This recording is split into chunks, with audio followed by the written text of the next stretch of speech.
Well, good morning, everyone, and welcome to the 54th episode of Hangout with Coach Kerry. Wow, where did the time go? And I hope today that you are here because you are looking for some inspiration, some tips and strategies to help you be more successful in your business. Likely you're an entrepreneur, a solo entrepreneur, maybe a service provider. Maybe you might have one or two employees, but you're really feeling like things might be a little bit out of control. You've got lots of balls in the air.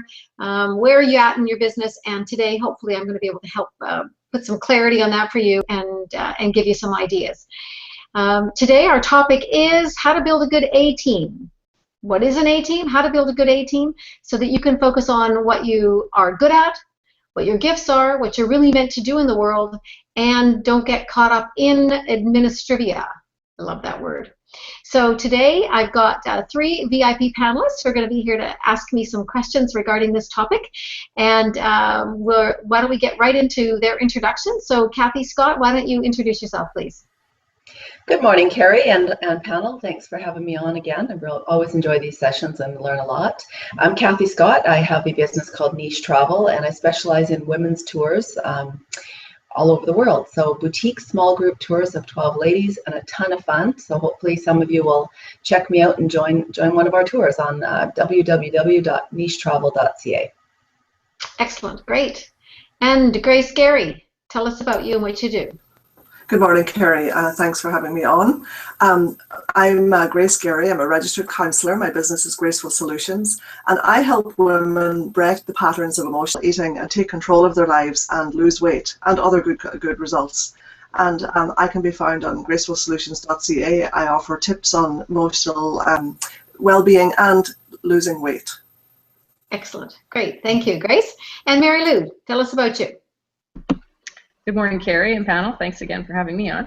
My name is Mary Lou Newbold, and I'm the co-owner of the Mayfair Optometric Clinic here in Victoria. We're the leading experts in eye care. We take care of everyone's eyes, from comprehensive eye exams to glasses, post-surgery follow-up for laser surgery, cataracts, and contact lenses as well. And we can be found at www.mayfairoptometric.ca or .com. And we're currently running a promotion. If you zip to our website there, you can enter to win a free pair of glasses this month. Great, excellent. Thanks, Mary Lou. All right, so our topic today is the A-team and how to build an A-team. And if you've been a regular watcher of my episodes, you know that my whole purpose is to have you maybe start your week with an idea, with a concept, with maybe something that you'll do differently.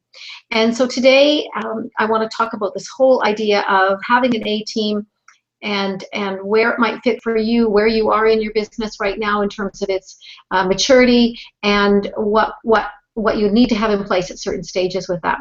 So Kathy, why don't you ask me your first question around the whole idea of having an A-team? This is a really interesting topic, Kerry, and I'm excited to hear more about it. But what I would ask is, what is an A-team and who's on it?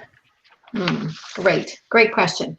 Because I think that when you are a solo entrepreneur, service provider, what you may think, and certainly in the early stages of your business, really what we call the infancy stage of your business, you're doing everything. You're going out and doing the business development, so you're getting the clients. You're the sales department. Actually, you're the marketing department. You're the sales department. You are the finance and administration department. You are it all. And in the early days, you've got maybe enough time to be able to do a lot of those things because there's not a lot of business yet happening. And you probably pride yourself in really good customer service and providing whatever product or service that you provide. What happens though is as you get busier is that some of those little things you don't have the time for anymore, or you're dealing so much with the clients that maybe your customer service falls, or your keeping in touch strategies fall back. You get behind on your bookkeeping and your paperwork.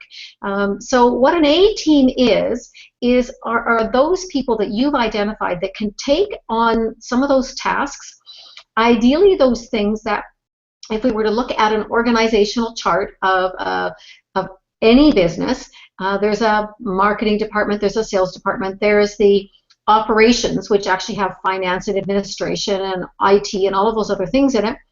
And if you were to actually have all the various job descriptions, so not the tasks, but if you were to actually have somebody in that role, as you get further down the job description, the organizational chart at the very bottom, those people would be being paid less than people at the very top. The CEO, the vice presidents of the departments, all of that would be paying, you know, they would make more money. And at this particular point in time, for most of you, your name would fit in all of those boxes. And that makes absolute sense when you're in the infancy of a business, when you're starting right out. If you haven't purchased a business, you know, you're really starting, there's probably just you or maybe one other person. So what you want to do is take a look at that organizational chart, and if you were to put dollar signs in terms of the cost per hour to have that job done, you're going to look at the bottom and you're probably going to put $1 sign in front of it. But at the very top, you're going to have $3 signs or more, because that's where the higher level activities, that's where it would cost you a lot more money to have a chief financial officer in your business, to hire out marketing experts to do the work for you, PR experts, do all of that kind of stuff. So at the very bottom where you're going to start is maybe some of those things in the bottom. So when you're in infancy stage, this is where you're doing it all yourself. Then you move into what we call adolescent phase. And who doesn't love adolescence? I have a teenager at home right now, and I tell you, they have all the answers. And that's what happens sometimes when we hit into adolescence. We've kind of hit a stride. We kind of know what we're doing in our business. And the thing is that we've probably, if we haven't delegated anything at that point, we end up where we're still doing it ourselves, and now the wheels come off. That's actually what happens. Or what we do is we delegate, but actually what we end up doing is what I call abdicating, and we'll talk about that more in this episode, which is, I hate doing this, I'm not very good at it, and off it goes to someone else, and you have no clue what's happening in it. So who, if you're going to put your A team together, do you want to have? Well, here's just a list of maybe some of them that you want to consider. First of all, you need a lawyer. You have to have a lawyer that, you know, if something comes along, whether it's a trademark issue, maybe you're infringing a trademark, maybe there's you know, maybe something in terms of service provision, maybe somebody's, you know, there may be a number of reasons why. So you need to have a lawyer. You should have a banker. And yes, I know you're saying to yourself, well, I finance my business off my credit cards, or, you know, my personal line of credit.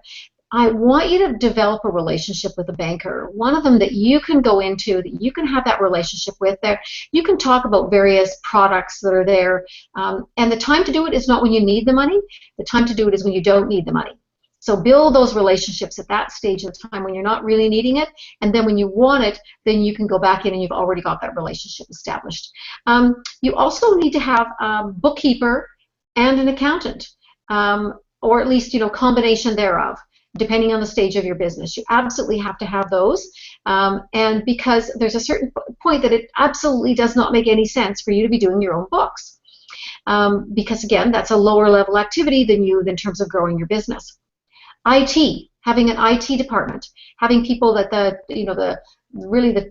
it's your fingertips, that if you've got challenges, then you know how they can be solved. I just recently had an issue with my Hangout with Coach Kerry website, and what I learned in that process myself is that I hadn't asked how long would it take for me to be able to get in touch with you to get the information I needed from the people that were hosting my website. Critical question for me to ask. So, you know, in all of this, in looking at any of these people, what you want to make sure is you ask some really good questions. And maybe there'll be a question come out of the other panelists that will help me go into that a little bit more detail. You want to have a graphic designer. You know, if you're creating products, doing programs, doing things, you want to be able to have a graphic designer that you've already got that relationship with, that knows your brand, knows what you stand for, and has created maybe some of your brand identity pieces in it, and that they can create that for you pretty quickly rather than you trying to do it yourself. You know, nothing frustrates me more than when I see someone, and I appreciate that dollars are sometimes hard to come by when you're early on in your business. You're looking at your business to be generating some money for you. But there are some things you just don't want to skimp on. And one of them is the quality of your print material. Do less print material and do it high quality than do a lot of print material and do it really poor. So stop it with the free business cards that you've done your own graphic design on, because that really speaks to the fact that you actually aren't successful yet. And people like to hire people and do business with people that they know, like, and trust and know are successful. So it's all about creating that first impression. So have a good graphic designer. Have a printer, so that you're not having to go out and search around who's going to do the print job for you. You know they've got the quality, you know who your contact is, so immediately you can go after that. Have a coach. Of course, I'm going to say that, but this is where, when on a weekly basis, when stuff happens in your business that doesn't derail you, because every hour that you're derailed because of something that's happened, or an indecision that's happened, or the fact that you've maybe been avoiding doing something, is lost revenue. I want you to be thinking of those hours that everything counts, and your coach can be the one to have a gentle foot, you know, in your behind, kind of pushing you forward to get those things done. You might have a social media expert, so that you don't get stuck on a particular strategy or something that you get stuck on, or a particular piece of the social media technology that's challenging. Virtual assistants, you know, I think that they are the best solution for solo entrepreneurs and service providers and small businesses, because you don't have to provide a space for them. You're contracting for hours, so you're not having to do all of the benefit pieces of somebody who's salaried with you. So there's so many benefits to having a virtual assistant. I highly, highly recommend that you have one that does that. You also need a financial advisor, somebody that can advise you in terms of where you are with your long-term plans for your financial viability, not just for yourself, but for your family as well. And I'm sure that the list is even longer than that. That's just off the top of my head of the ones that I'm going to recommend that you have, and that you are looking to cultivate those in your business. Kathy, did that answer your question for you? Yeah, it did, Kerry. Thanks a lot. It's great. Okay, great. Good, good. Okay, Grace, how about your question for me? So my question, Kerry, is when we decide that we're going to hire someone to help us, is it important that we know how to do that task before we give it to someone else? Or is it okay to hand it over and give it to someone whose expertise is in that area? Great question. And this brings up a little bit of that delegate versus abdicate. So for an example, I don't know how to do the software or complete the software that my bookkeeper and accountant do. I don't know how to do that. I don't need to know that software. What I do need, though, is to understand how to read the statements that I get. So there's a difference between actually you having to know all of the steps that are in it versus what the information provides for you, the analysis. And that's a distinction that I think is really important. The other piece too, now, what I will say is that there are some things in your business that if for any reason that particular person was not available, could you step in and do that? There is maybe a value to that. For example, my website is a WordPress website. So I can go in and I can do a few things in there if my virtual assistant who does that for me is not able to do that, so that everything doesn't stop and not move forward with that. The other option there is you could have a secondary person that if they aren't available, then someone else is available. So back to your question, Grace, about do you need to know how to do that? You know, I don't need to understand the law to be able to go to an accountant, to go to my lawyer. Of course, that's maybe a higher level question. But in terms of hiring someone like a virtual assistant, for an example, or my graphic designer, I don't have to know how to do graphic design. What I do know that I need to know, though, is I need to know how to ask the right questions. And that's actually really more important than knowing actually how to do it. So to just give you a practical example of that is that recently I had some issues with my website and realized that the communication strategy with my web hosting company wasn't optimal. And when I went online and I did some research about the particular issue that I had, what I realized is that problem was actually quite common, that could have been fixed quite easily if I'd been able to have, and quite quickly, if I'd able to have that login information for me really quickly. So now I know what questions to ask. You know, what's your response time? How is important? What is your security? how often is my website backed up, or is it always backed up?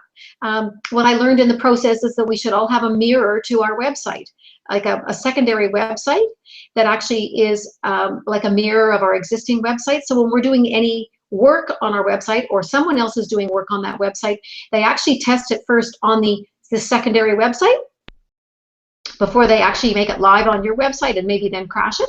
Didn't know about that. That was a really good piece of information. And the only way I learned that is I actually got on the phone with a web hosting company and talked to them about what options would be for me, and that information came out. So what I'm saying is, if you're going to delegate, don't abdicate.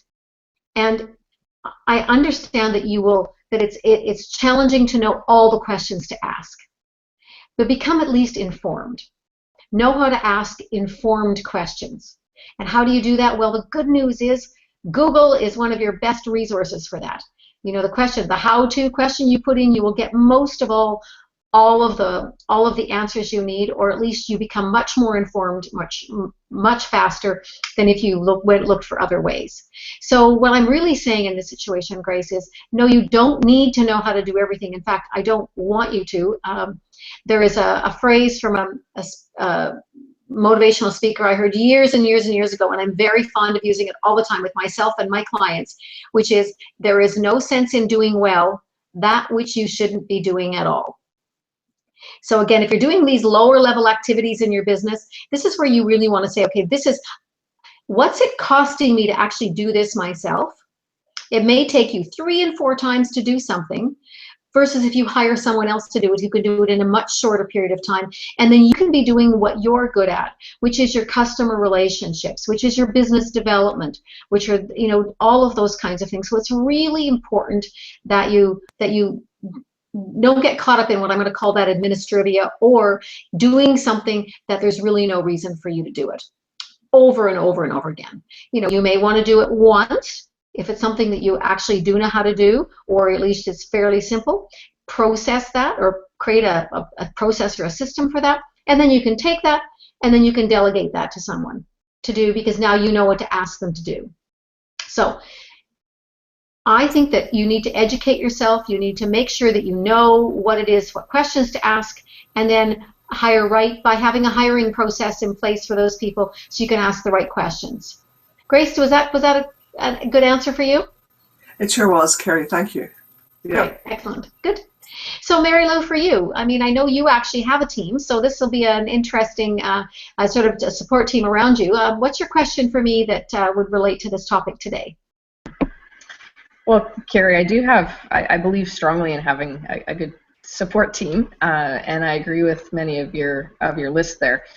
My question is, how do you determine, you know, there's lawyers and there's notary publics, there's accountants and there's bookkeepers, and how do you determine which one is right for what you need? How do you actually choose that particular position and person to be on your A team? Right, great. Well, I think first and foremost, they have to be competent at what they're doing, and so you have to have a criteria to determine competency. And you know, sometimes the way to determine that is actually is from personal referrals, because people have done business with other people. So that's one of the ways that you can short-certain that competency piece. You might also, you know, in a way, give them a test. And I'm not saying that you actually know them as tests, but you engage them for a limited period of time for them to be able to do a particular task and see how that goes. The other thing too is really important is you have to be able to have a relationship with them. That you're comfortable asking whatever question you need to ask, and there's no hesitation in you asking it, and that you feel that person can actually give you an explanation that you understand. Now, I don't know about you, but I've been in a situation where I've been sitting across a desk with a financial advisor, and they're talking Greek to me, and my lack of confidence in the financial services world is, well, what happens for me is I actually don't ask the questions that I probably should, because I don't want to appear stupid. And I think that's a really common issue that's out there. I hear it all the time. So you have to have a relationship with somebody that no question is too small, too ridiculous, too whatever it is to be able to ask for clarity, that they provide you with that clarity. I think you also want to make sure that you have a communication strategy with them that works for you. So that if you need someone and you need that information, you're not waiting a week to get the answer back. I think those are I learned that from my web hosting piece, but I think for you too, it would be, okay, how soon with this particular issue do I need to get back? What's their responsiveness? What are their timelines back? So really what I'm doing here is I'm suggesting you create your criteria for what would make a good relationship with that person. So that's all in the kind of relational communication style thing. Obviously, competence is a big thing to make sure that you know that they know what they're doing. Then the part of that question was, how do you differentiate between a notary and a lawyer, or how do you differentiate between a bookkeeper and an accountant? Well, provincially, the distinctions between notaries and lawyers are different, so you need to know which province you're in. In the province we're in, and of course that would be applicable also in the United States, the various states. In British Columbia, notaries have a lot more ability to do things than they do in other provinces. So a lot that a notary can do is a lot that a lawyer can do as well. So you may, for a lot of the things you need, only need a notary to do certain things. So what I would say is I would go and find out from a notary, what are the various things that you can do? What are your price points in that? You're still going to determine the competency and the relationship you have with them. And then you're going to have a lawyer for those things that notaries aren't unable to deal with. So, if you're doing a real estate transaction, for an example, a notary can do that as well as a lawyer can. And actually, probably their price points are going to be fairly similar. So, you're going to go with who you have a relationship as well, because the other piece too is no decision should ever be based totally on finances, because at the end of the day, if you got a legal question and you want to pick up the phone and call, you want your name to go to higher on the list of priorities of who to get a call back. Because you've built that relationship that's there. In terms of bookkeeper and accountant, because that's often a distinction, depending upon the size of your organization, there are certain things that really an accountant is the only one who can do those. They can prepare for certain things. They can prepare for audits, but they can't do some of the final things. They can't do some of the final remittances. The bookkeepers can get things prepared for that. And generally speaking, you're going to be paying a fraction of the cost less to have an accountant do that work than you will a bookkeeper. In fact, than an accountant. In most accounting firms, they actually hire bookkeepers to do those lower level things. So this is where you want to find out what they can do and what their price points are to do that kind of stuff. I would say, again, with everything, especially for those of you who are solo entrepreneurs, but Mary Lou, even for yourself, is find somebody that you have that relationship with, that you can go in and you can ask them questions, that you can, that they can walk you through all the pieces, because the financial aspect of businesses, I would say, from my 18 years of coaching, tends to be one that a lot of people avoid because that isn't their background.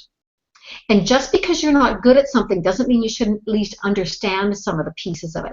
So you want to at least understand what the terminology is. So if somebody's going to show you a balance sheet, what does that mean? What does a statement of asset and liabilities mean? What is an expense? What is revenue? All of those kinds of things. So you can actually look at it, and you can look at the reports that you have, and does it make sense? So you can base your next goals on where you want to keep certain budget items. You're not going to spend any more on that. So all of those kinds of things. So to kind of recap this piece, Mary Lou, that I said, really what you want to do, first of all, you want someone who's competent, and you have to have some criteria for determining that. Sometimes if you're hiring a virtual assistant, for example, rather than saying to somebody, here, take it all and it's done, is you might give them one piece and then check to see how it happens. The same thing with a bookkeeper. You may have them do one piece and then check and see how that is. So referrals obviously work well. People who have done business with other people and their experience, chances are there's going to be a similar experience that's there in terms of their communication. Then you also have to determine what's your personal relationship with that person. What's your communication style with them? Do you understand each other? Are they able to explain things, what they're doing, when you need that information, so that you actually understand it? So I want you to delegate versus abdicate. And abdicate is just go and do it, and hopefully it'll happen. Or assuming that just because a person says they're a something means that actually they're going to do a good job of it. I see this so often. What will happen in businesses, they'll hire somebody to manage a team for them, for an example. And the problem is that they haven't put in structures of reporting for that person to hold them accountable for the benchmarks and what they have to put in place. And then they turn around and they go, oh no, what happened? And I hear phrases like, well, this person took advantage of me. Well, actually, they really didn't. It was because there weren't the structures in place, the systems in place for you to hold them accountable, to tell them exactly what you wanted them to do, and then have regular check-ins and benchmarks along the way for performance. So, Mary Lou, did that answer your question for you and probably and more?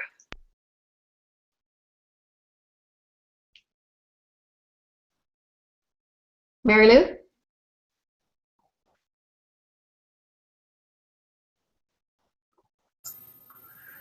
I think, Kerry, there must be something wrong with Mary Lou's. She's not able to hear you for some reason. That's okay, not a problem. Yeah, I saw her just go off, so I'm assuming it did. So, Kathy and Grace, how about if you maybe share with me what you're taking away from today's episode?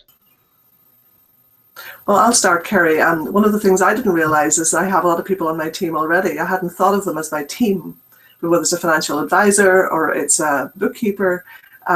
Yes, because I'm a solopreneur, I hadn't thought of it, that these are actually on my teams. That was very useful awareness.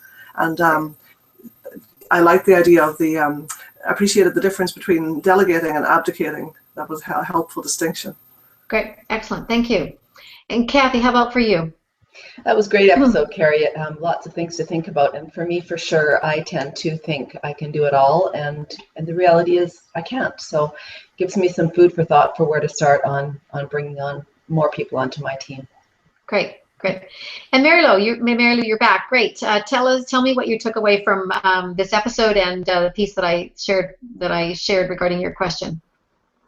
I liked the points about relationships, referrals, just the list, and Kerry, honestly, the concept of actually having a team, I think, is a really important conversation. So thanks for starting it. Great, excellent, good. All right, everyone, so we have 53 other episodes that are on my website, HangOutWithCoachKerry.com. For those of you who are listening to this in the audio, Kerry is spelled K-E-R-R-Y. Please come and join my Google Plus community, Kerry Brown's Passport to Growth Academy in Google Plus. You can also follow me on Google Plus at HangOutWithCoachKerry.com. And my Facebook page is Kerry Brown Coach, as is LinkedIn and Twitter. So lots of places to connect with me. Also on my website, I have a free ebook there, How to Get Out of Overwhelm and Accelerate Your Results. Please go there. Don't delay. Download that book and start applying some of the things that I share with you in the book. So thanks, everyone, for a great episode today and good questions. And hopefully it's got you thinking about where you are in your business. Are you in infancy, adolescence, or maturity? And what you need to have in place in terms of your A team. Remember, we don't want you to be abdicating. We want you to be delegating. So you need to take a look at what you want to have other people do. And remember, in business, there will always be things that you don't love to do that you're going to have to do. And that may be, if nothing else, looking at your financial reporting. So make sure you understand what it is you're getting, what information you're getting, and then you're going to feel more empowered and more in control of your business. So thanks, everybody, for a great episode, and we'll talk to you next week, same time. Bye-bye, everybody.